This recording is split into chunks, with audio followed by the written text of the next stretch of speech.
दोस्तों नमस्कार, मैं Paramjit Singh Marwah U Talent and UT News से आपका दोस्त, आपका भाई। जैसा कि आप हमारा प्रोग्राम देखते हैं एक मुलाकात, उसी प्रोग्राम के अंतर्गत ये हमारा नेक्स्ट एपिसोड है। आज हम आपको एक ऐसे शख्स से मिलाने जा रहे हैं जो अपनी गायकी का हुनर दिखा चुका है और भजन में उनकी एक अच्छी पकड़ है। कृष्ण जी के जो दोहे होते हैं उनको वो बाखूबी से निभाते हैं और उनके कंठ में सरस्वती माता की अपार कृपा है।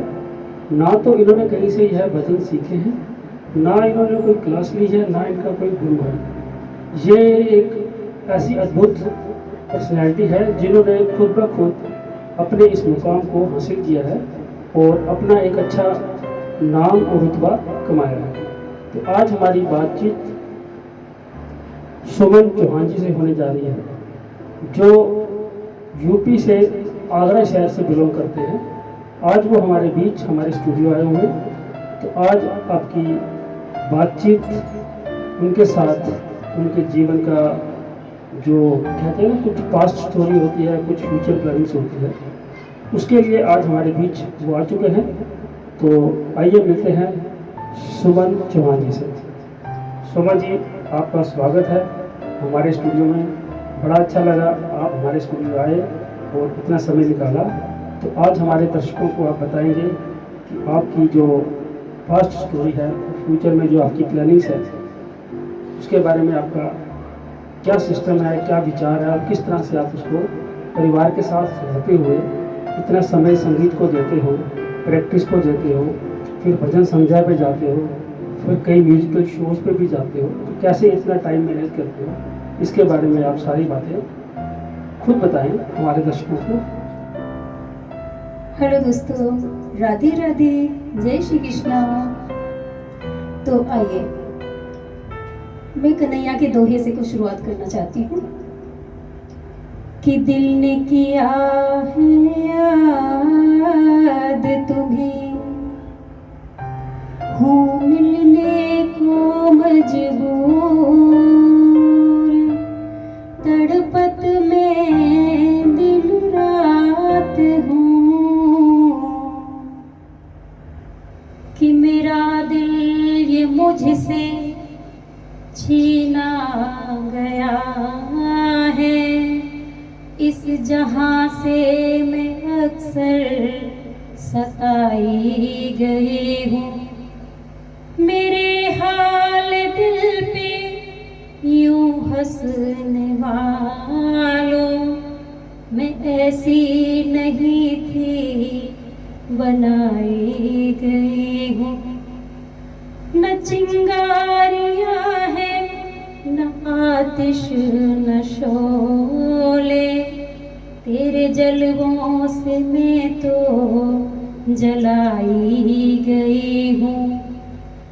राहे मेरे सब्र की लाज रखना, मैं दर पे तुम्हारे बुलाई गई हूँ, मैं दर पे तुम्हारे बुलाई गई हूँ।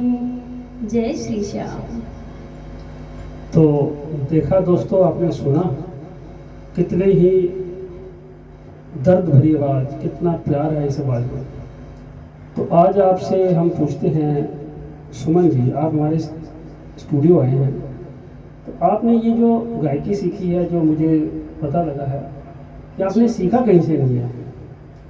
सर, मैंने कहीं से नहीं सीखा और मुझे घर से इतना टाइम ही नहीं मिला कि जो मैं बाहर जा सकूं। मैंने कोई प्रैक्टिस भी नहीं की है, बस मुझे बचपन से शौक था इसका। शौक तो हर बच्चों को होता है किसी न किसी चीज़ का, लेकिन इतनी परिपूर्णता किसी किसी में दिखती है। तो आपने ये प्रैक्टिस की होगी बचपन में, या फिर घर से बाहर कहीं गाया होगा, स्कूल में गाया होगा, तो कहीं ना कहीं तो इतनी प्रैक्टिस मिलती होगी, तभी तो आपकी आवाज़ इतनी खुल के आ रही है, आपका गला इतना क्लियर है। जी सर, आप इस चीज़ को कह सकते हैं कि मुझे प्रभु से बहुत ही प्यार है, बहुत ही लगाव है। और मैं जब सुबह मंदिर जाती हूँ तो उनके भजन सुनती हूँ जब मंदिर में, तो मंदिर में मैंने पुजारी जी से पूछा कि पुजारी जी यहाँ मंदिर में कोई सुंदरकांड वगैरह होता है क्या? तो पुजारी जी ने कहा कि अभी सुंदरकांड शुरू नहीं हुआ है। तो मैंने कहा कि सुंदरकांड अगर शुरू हो जाए तो प्लीज़ मुझे भी बताना। सॉरी, मैं आपकी बात काट रहा हूँ, लेकिन ये तो आप कब की बात कर रहे हो? मैं तो बचपन की बात कर रहा हूँ। आप कब की बात कर रहे हो? सुंदरकांड बचपन में किया था क्या आपने? नहीं, सुंदरकांड बचपन में नहीं किया मैं तो मैंने। आपसे पूछ रहा था कि बचपन में आज जैसे आपने आदमी सीखता है, सीखने के बाद आप स्कूल जाता है, कॉलेज जाता है, तो आपने ये चीज़ें म्यूज़िक को कब सीखा? कब आपको लगा कि आप गायक हो, या कब आप मंदिरों में भजन गाया? तो मैं इसके बारे में पूछ रहा हूँ कि आपकी जो बचपन से स्टोरी है आपकी शादी तक की या कॉलेज तक का टाइम है, तो उसमें आपने कैसे ये म्यूज़िक को किस तरह से जिंदा रखा?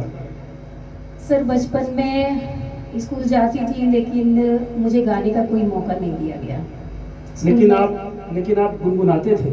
गुनगुनाती थी, और घर में जैसे आस पड़ोस में या कहीं भी कीर्तन होते थे तो मैं जाया करती थी, और मुझे शौक भी था, और मैं वहाँ गाया भी करती थी। छोटी सी थी तो हाँ। जैसे बच्चे गाते हैं, जैसे हम जी। बच्चों से गवाते हैं, बहुत अच्छा गाता है। जी तो जी। फिर स्कूल के बाद कॉलेज?